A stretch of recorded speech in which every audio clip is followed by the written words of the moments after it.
Masterizer.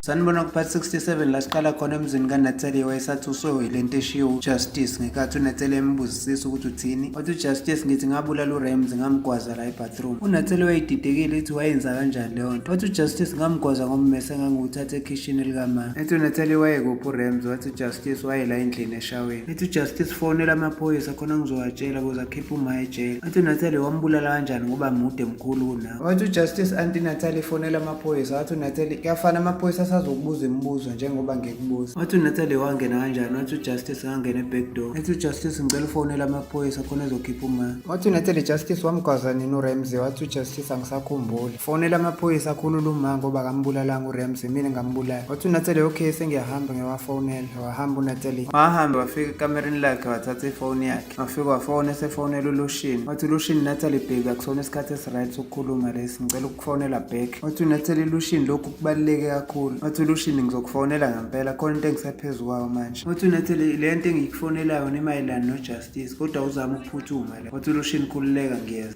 uNatalie waqeda ngaleyo phone call wabuyela kuJustice. uJustice ebuza kuNatalie ukuthi wafonelile amaphoyisa wavuma uNatalie. Wathi uJustice angithi azomkhipha uMa ejele. Wathi uNatalie ma efika amaphoyisa asazoqala ukukhulunywa. Wathi uJustice sengingahamba ngiyolala wavuma uNatalie. Waphinde wammisa uNatalie esesaba ukuthi ayolala noFrank ngesikhathi emcela ukuthi ucela lale la kusofa. Wahamba uJustice eseyolala kusofa. Wathi uNatalie ngisawukulandela ingubo yokumbatha. Wathi uJustice kuyashisa. Wathi uNatalie okay ngoba kuyashisa ngizokuthathela ishiti. Wahamba uNatalie waqala ekitchen lakhe wathatha isethi yemmese yakhe wahamba naye eseyifihle ekamereni lakhe lalala khona. Wathatha imkamelo neshidi wahamba wonikeza uJustice embathisa. Ngenkathi eselele uJustice uNatalie kwangasavuma ukuthi ayolala ngoba naye wahlala komunye usofa oboye engasakhululekile egada uJustice wayeselele. Wahlala kanjalo kusofa uNatalie wayengasakhululekile ebuka uJustice. eMaxine Police Station uLushini wayejaha uSteven esikhathi embuza ukuthi konje kwakubani leya criminal lawyer yayiwushaya umsebenzi wayo eyayisizwe uLushini izithi izobenzela ifavor. Wathi uSteven igama lenkampani yabameli kwakuyiConley Ross and Glen. Wawabheka lawo ma-business card uLushini ebheka ifone number ka-Ian ngesikhathi uSteven embuza ukuthi yini ufuna umfonelela yona u-Ian. Wathi uLushini uyakhumbula nje Steven. Wathi u-Ian masidinga usizo sibomthinta naye ngifuna ngisize mayelana noKelly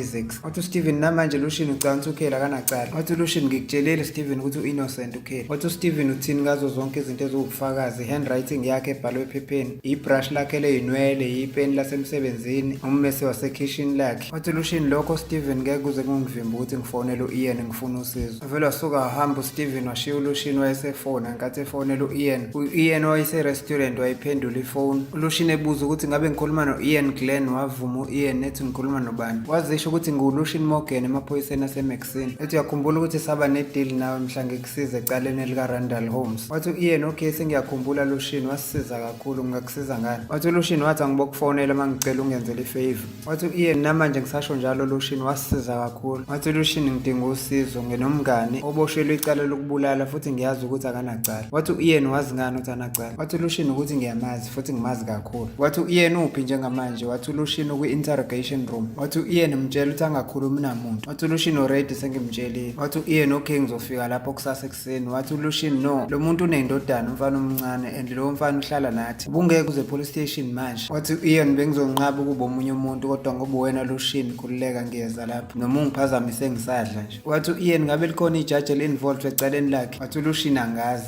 Wathi u-Ian iprosecutor ikhona wavuma uLushini. Wathi uLushini iprosecutor uJane Wallace Ross. Wathi u-Ian khululeka Lushini ngiyamazi uJane ngiyeza lapho. Wathi uLushini ngicela ngiphinde ngibonge futhi Ian ngesikhathi evalelise evale ifoni. Khona lapho kuLushini kwafika u-Esperanza ngenkathi ebuza kuLushini ukuthi useke wakhuluma noKelly wavuma uLushini. Wathi u-Esperanza nami Lushini ngisuka kwakho njengamanje uthi uNatalie uJustice ever since kuthatha uKelly akaze abe right. Wathi uLushini ngiyazi ungitshelile uNatalie. Wathi u-Esperanza nami bengiqhamuka ngapha nje ngithi angidlule ngizobheka ukuthi kwenzakalani ngoKelly. Wathi uLushini ungakwazi ukungifind out about i-911 tape. Wathi u-Esperanza vele ngusupervisor kwe-911 ngiyakwenza lokho imayelana nani leyo tape. Wathi uLushini ngitshelwe yi-prosecutor ithi kune-911 tape uRamsey ayikhala khona ngoKelly ukuthi ungangibulali Kelly efonela kwi-911. Wathi u-Esperanza ngangayazi kanjani mina leyo tape ngoba izinto ey'kanjalo yimina engiyihlelayo. Wathi uLushini nami angazi wafihleleka kanjani. Wathi u-Esperanza hayi ngizazoyibheka leyo nto. Wathi uLucian kodwa kungazi muntu. Wathi u-Esperanza khululeka Lucian, nami sengicabanga ukuhamba. Wathi uLucian before uhambe ngifuna ukwazisa ukuthi no-Edward ula uvalelwe interrogation room. Wathi u-Esperanza uboshelweni, uboshwe ubani? Wathi uLucian uboshwe ama-FBI. Wathi u-Esperanza inzima-ke leyo nto mayiboshwa abantu abaphezulu kanje. Nithi ngangazi vele ukuthi kuyogcina kuvelile lokukhohlakala kwakhe. Okubuhlungu nje ukuthi akushintshi ukuthi usawubaba wengane yami. Wathi uLucian ngiyakwazi lokho kodwa uyazazi nawe izinto ezimbi azenzayo. Waphika u-Esperanza wathi cha angizazi izinto azenzayo kodwa ngiyaye ngizwe kuthiwa wenza ukukhohlakala kodwa angiyazi yonke into. Wathi uLucian senazana isikhathi esingakanani no-Ed? Wathi u-Esperanza sesiside sona. Wathi uLucian ngoba kunesikhathi la ashiya khona ekubeni iphoyisa eCincinnati for iminyaka embalwa kodwa engelona iphoyisa la eMaxine. Wanyamalala for 3 years awumazi wayekuphi ngaleyo minyaka. Wathi u-Esperanza ngeke ngazi ngoba ngithandane naye seyiphoyisa la eMaxine. Wathi kodwa ngiyacabanga ukuthi umngane wakho uyazi. Wathi uLucian umngane wakho uba uBradley? Wathi u-Esperanza cha,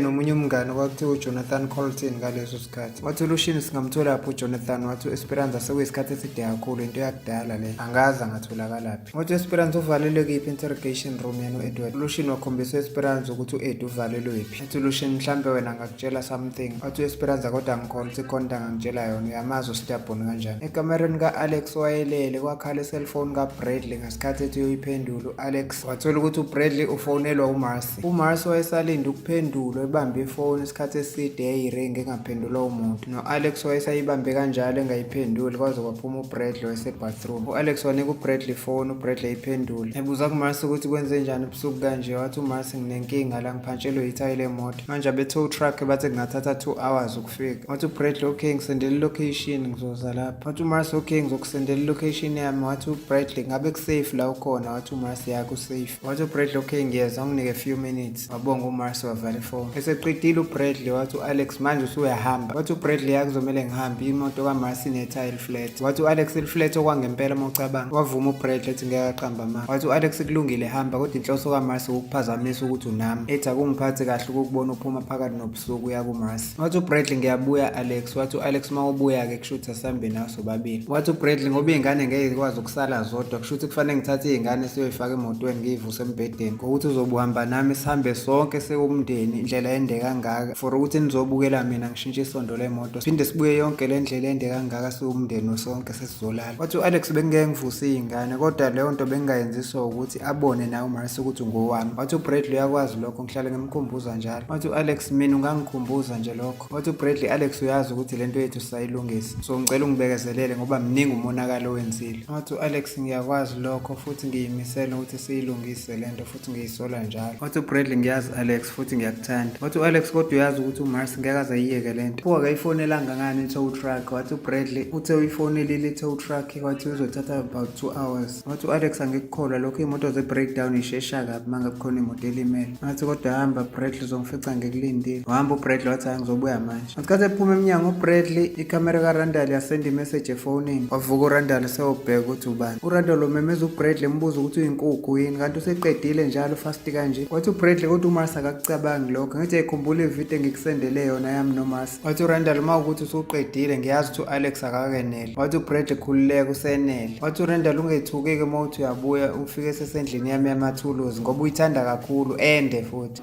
she likes it a lot longer. Wathi uBradley wathi ngikusendele enye ivideo yami noMarcy siyenzele embhedeni wakho. Wathi uRandall ayikho-ke leyo nto nayo ifoni yami iready phela. Wathi uBradley check ifoni yakho sengiyisendile leyo video. Wahamba uBradley sewungena emotweni. Epolice station kwabingelelana uLucian no-Ian. Ethi u-Ian kwamnandi ukuphinde ngikubone Lucian. Ethi Lucian khona usukutholile. Wathi u-Ian usalinde phone call from umngane wakho oyijaji bazosiza na uKelly. Wathi uLucian okay. Wathi u-Ian uphi yena uKelly? Wathi uLucian ulapha ku-interrogation room number 2. Wathi u-Ian kodwa Lucian uneshow ukuthi wathi uLucian ungabisaqedela Ian ngineshow 100% ukuthi uKelly akayenzanga lento. Wathi uLucian mawufuna ukuprova lokho hamba lapha e-interrogation room uyokhuluma naye uKelly uzobuza uzongitshela ukuthi ngiqinisele ukuthi uKelly akanacala. Wathi u-Ian asithembe kanjalo ngisakhona ngathi sehambe she uLucian. u-Ian wangena wabingelela uKelly wathi ngu-Ian Glenn mina ngizokumela ecaleni lakho. Wathi uKelly angaze wathi u-Ian ungabisaqedela ngilethwe uLucian. Wathi u-Ian sesingaqala sisebenze. Wathi uKelly angiyenzanga lento ekuthiwa ngiyenzile. Wathi u-Ian ingakanani abakubuze ngisebenze khona. Wathi uKelly kuningi bangibuza imibuzo eminingi ukuthi ngambulala noRamsey, ngangiliphethe nebrush lami ley'nwele nommeso wami wasekhishini. Bananencwadi ene-handwriting yami engingazi bazithole kanjani zonke lezi zinto nepeni lasemsebenzini wami. Kona sekuthiwa kakufuna ngenza ubugebengu sengingathatha ubufakazi obungaka obungangibophisa ngiyokushiya kwi-crime scene. Wathi u-Ian uphendule wathini? Wathi uKelly kade ngibatshela ukuthi angazi ngoba vele angazi ukuthi bakhuluma ngani. Wathi uKelly futhi ngifuna ukuya ekhaya enganeni yami. Wathi u-Ian ungathanda ukuthi ingane yakho ngilethele yona izokubonela la. Wathi uKelly ngeke ukwazi ukumletha la, mina ngifuna ukuya ekhaya. Wathi u-Ian lokho kungathanda ukuba nzima okwamanje. Wathi uKelly ngobani? Wathi u-Ian ngoba bane-search warrant yomuzi wakho kade beyosesha nje bepequlule emini namhlanje. Ethi ngoba bafuna ubufakazi. Wathi uKelly abaqhubeke baseshe bapequlule babone ini abazoyithola ngoba kudala ngiphindaphinda ukuthi angazi lutho. Wathi u-Ian unesiqiniseko sokuthi ayikho into abazoyithola ezokuyamanisa necala. Wathi uKelly ngeke bathole lutho. Wathi uKelly ungakwazi ukungisiza ukuthi ngihambe ngiye ekhaya. Wathi u-Ian ngisalinde i-phone call from ijaji engisebenzisana nalo kodwa manje isikhathi sokusebenza sekulate sebusuku manje. Wathi uKelly angazi ibhadlani leli ngivelelayo ngizolahlekelwa nomsebenzi ngento engingayazi. Wathi u-Ian sokukhipha la Kelly awuzama ukubekezela nokwehlisa umoya. Wathi uKelly ngiyazama noma ungavumi.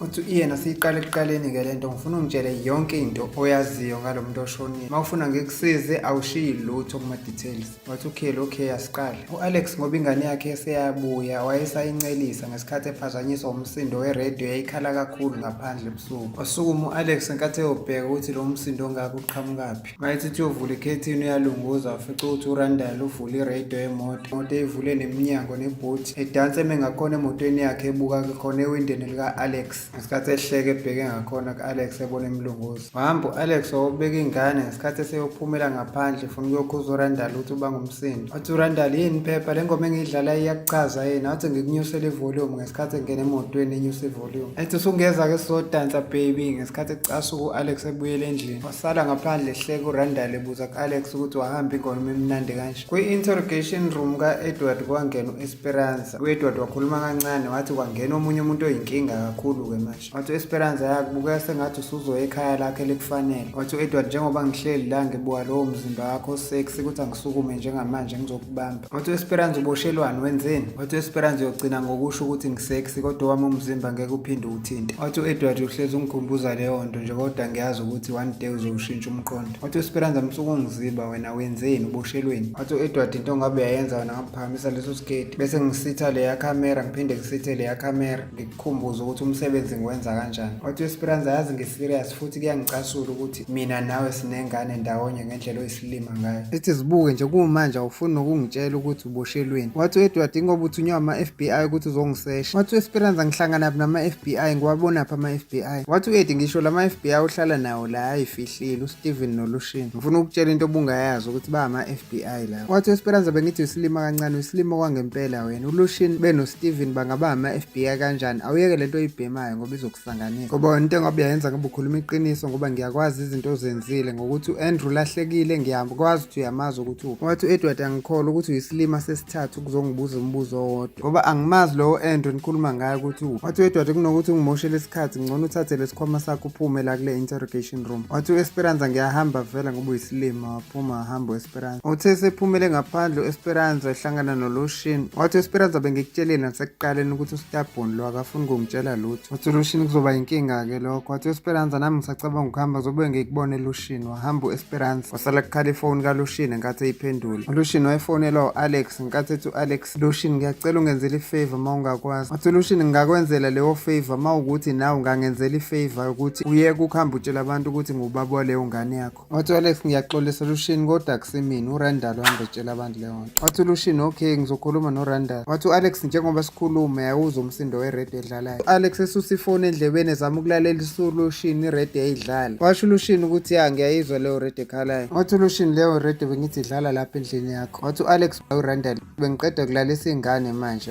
unayo uRandall lento uyenza ngamasiboni. Wathi uLushini okay ngiyeza lapha. Wathi u-Alex okay ngiyabonga Lushini. uMarcy wayesamile eduze kwemoto yakhe enethayili flat ngesikhathi kufika imoto kaBradley. Ifike ipaka emva kwemoto kaMarcy. Wehla uBradley seqonde khona. Wafika uBradley wathi okay uphantshelwe ithaya kwangempela. Ngabe into ezenzakalele noma into oyenze wena? Wathi uMarcy hayi ungayenza kanjani leyo nto Bradley? Wathi uBradley ukuthi ngiyakwazi ukuthi khona umqondo phezulu kwawo. Wathi uMarcy ngicela ungithembe Bradley ayikho into engiyenzile. Wathi uBradley ukuthi ngiyacabanga ukuthi ungayizama imizamo yokucasula uAlex.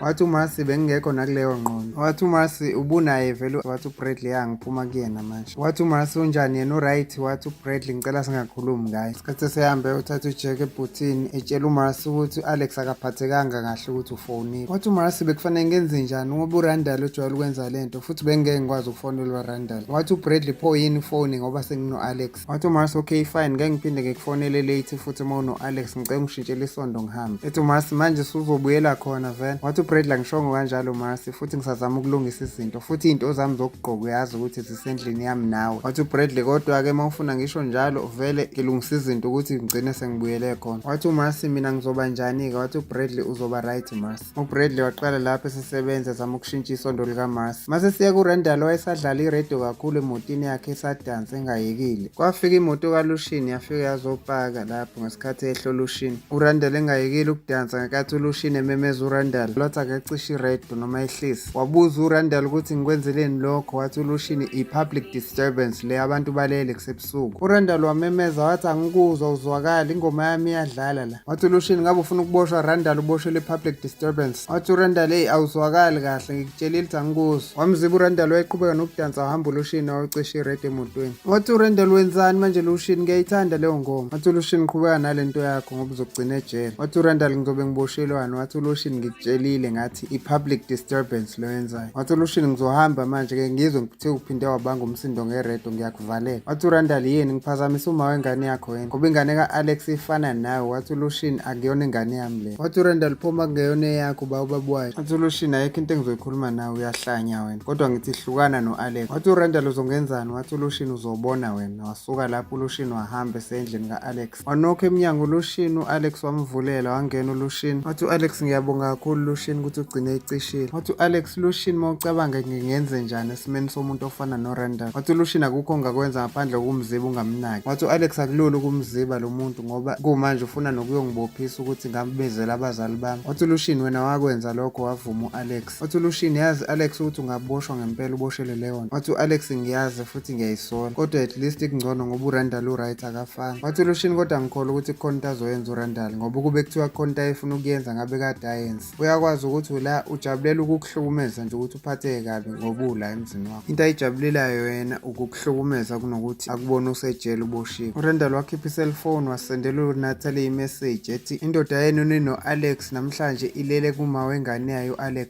uNatalie wayesahleli kusofa engalele egade uJustice wayebona imessage ingene efonini ngesikhathi evuka imessage. Wethuka uNatalie ebona lento ebhalwe uRandall. Wasuka lapho uNatalie wahamba seyophuma ngomnyango. uAlex wayexolisa kuLushini ethi ngiyaxolisa kakhulu Lushini ukuthi uRandall ehambe ekhuluma wonke lamanga ukuthi wena kuthiwa ubaba wengane yami. Wathi uLushini yazi okokuqala nje uNatalie leyo nto ayimphathanga kahle and uNatalie akuyena umuntu wesifazane ofana umphathe kabi emoyeni ngoba uyakwazi ukuyilwela futhi akazwani kuNatalie nento ebheke eceleni. Wathi uAlex ngiyakwazi lokho Lushini ngiyaxolisa futhi ngaxolisa nakuyena uNatalie. uNatalie wayeseza wambona uRandall wathi yabala indleni. Wathi uNatalie awuvala umlomo uhlukane nami Randall ayikho into engizoyikhuluma nawe. Wathi uRandall no bukela lapho lunguza lapho kulelo window liqondene nomnyango. Kanti uzothi uyalunguza uNatalie kuqondane nangesikhathi uAlex exolisa kuLushini exolisa ngokumhaga behagana noLushini. Wababona uNatalie behagena uAlex noLushini.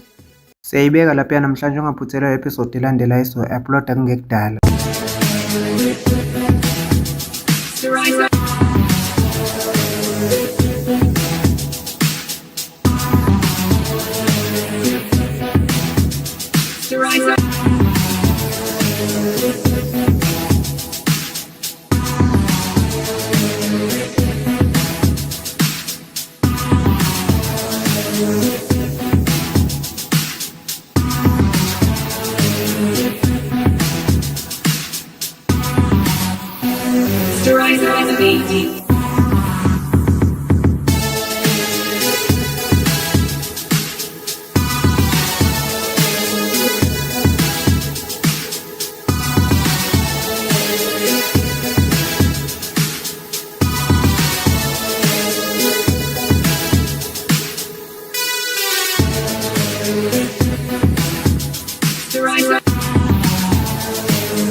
Thank you for watching Styriza TV, and please don't forget to like, subscribe and hit the notification bell for more videos like this.